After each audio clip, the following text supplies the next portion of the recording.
Are you ready to step into the boldness that you've been called to?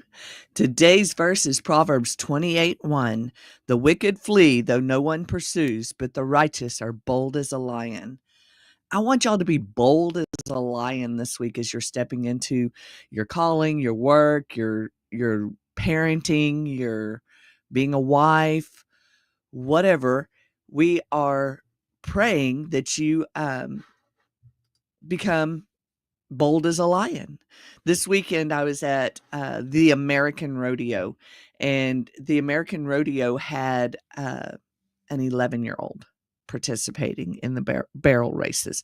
I mean, this little girl, what do they say in the country? She ain't knee high to a grasshopper. I mean, she's tiny, but she set a goal when she was like 5 years old that she wanted to be a barrel racer in the American and racing for $1,000,000. And there's a video I shared on my page before all this, but she just sets these big, lofty goals. And Saturday morning, she was doing one of those qualifying runs, and y'all, I cried.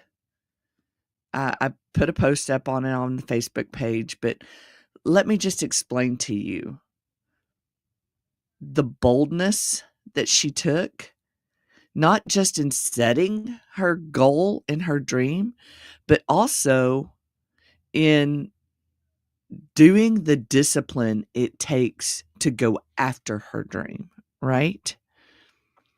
So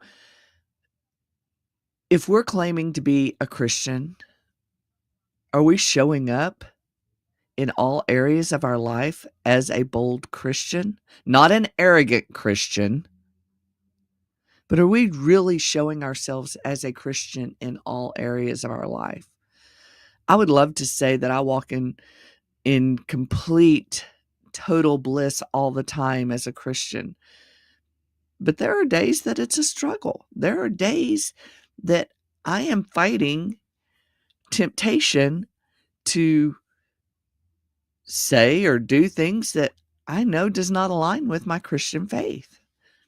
And I'm just being honest with you. I mean, being in the military, part of the language was cursing every other word.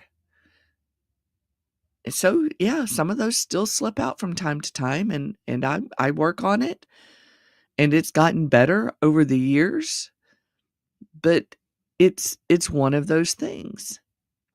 That was just a minor thing, but how are we boldly showing up as a example of our faith walk?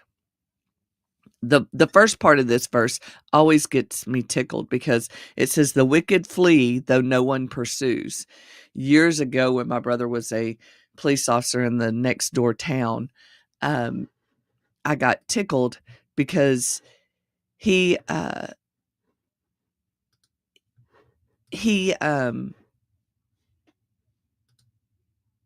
something's disconnected on one of our streams. I am so sorry for that. But he was a police officer in one of our towns, and he got a call one night. And he pulls into these apartment complexes. As he pulls into these apartment complexes, there's a guy dressed similarly, not exactly, but dressed similarly. That was a hard word for me this morning on a Monday morning. He saw this guy. The guy saw him as a police officer and took off running. My brother goes off in pursuit of him because obviously if he's running, he must be the guy I'm after, right? He goes running. They get into a wrestling match. By the time it's all over, my brother's emptied his whole can of mace. My brother's taken a couple of shots to the head. His backup gets there. They end up sending my brother to the hospital. The guy that goes to jail is sitting in jail. And remember, the town that is next door is right next door to the town we grew up in. So at that time, my brother was dealing with a lot of people that he grew up with. And this was one of those guys. It was a guy that he had grown up with. And then one of the other guys that worked with him, Buddy had grown up with. And he goes back, the friend of Buddy's goes back to the jail, and he tells the guy, "Do you know who that was you were wrestling with?" He goes, "No, it was a cop. I don't know who that was." He goes, "Well, that was Buddy." And the kid that got arrested just shook his head and dropped his head.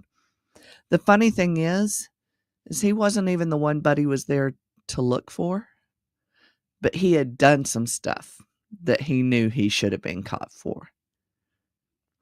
So he wasn't even the one that Buddy was sent there to pursue, but he fled because he was wicked, because he was doing things that he wasn't supposed to be doing, right? So,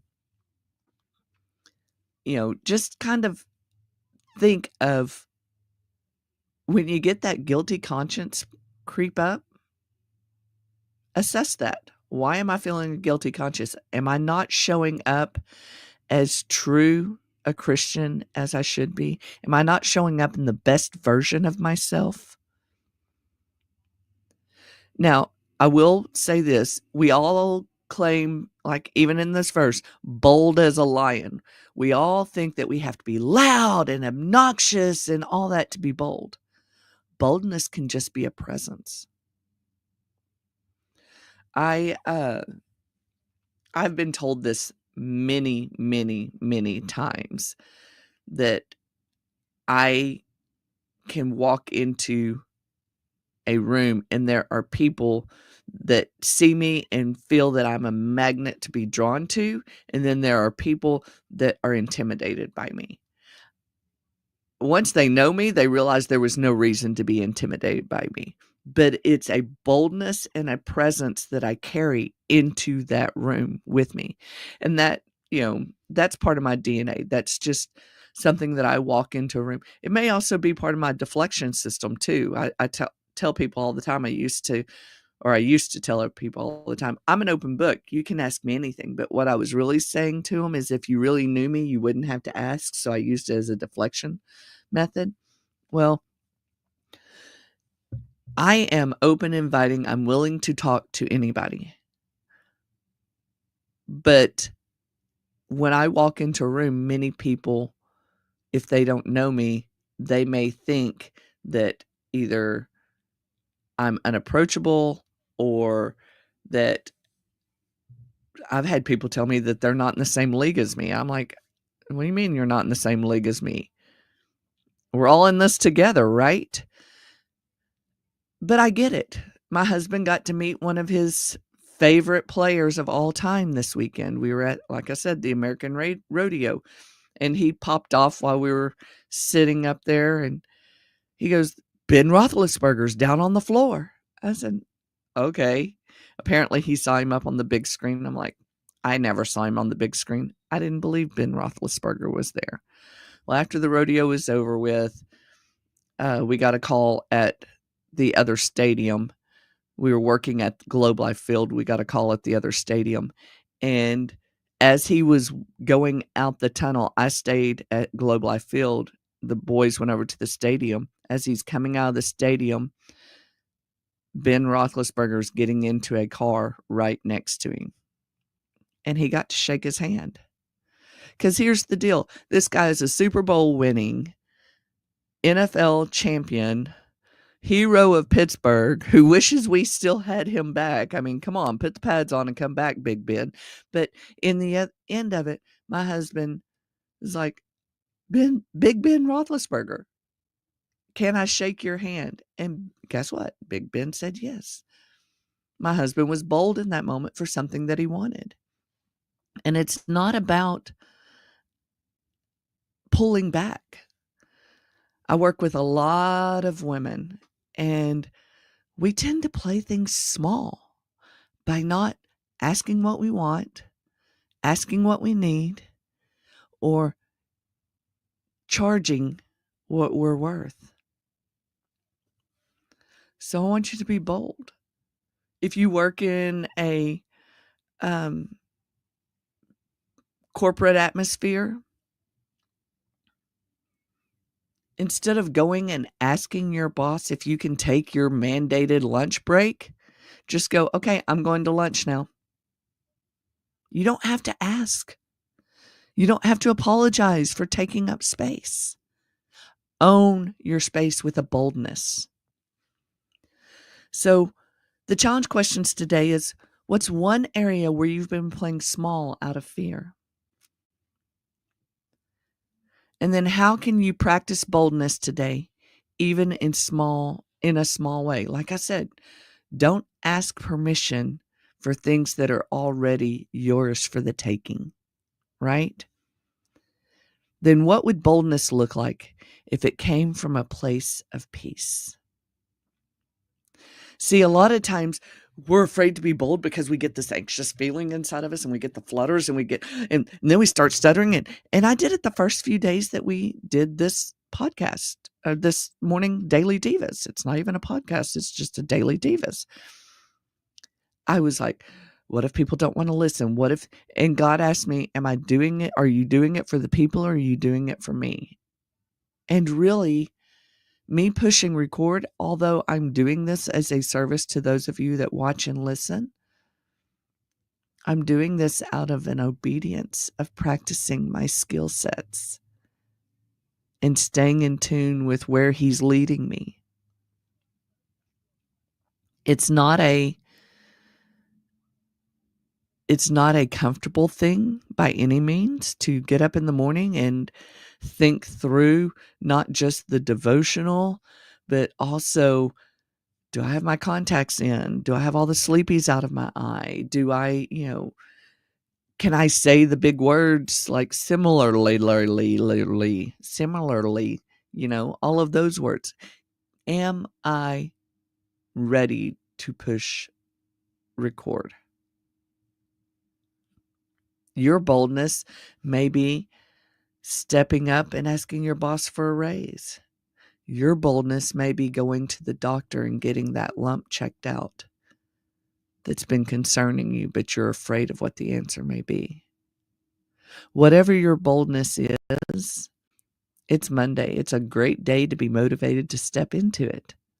So step into the boldness of what today is.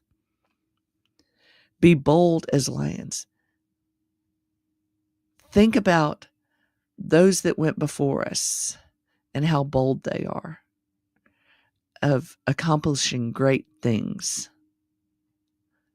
in the Bible, in history, and even that little Dusky Hall who at age 5 says, I want to be a barrel racer worth $1 million. And she's already won $1 million just in all of her winnings. She hasn't won the grand prize yet, and she didn't win it this week. But next year she has the opportunity to go for $2 million because she's got that goal. And until it's met, she's going after it, right? So set your goals to be lofty. Make bold statements, and then take bold actions because you're worth it. You're worth every bit of space that you take up. And I cannot wait to talk to you tomorrow.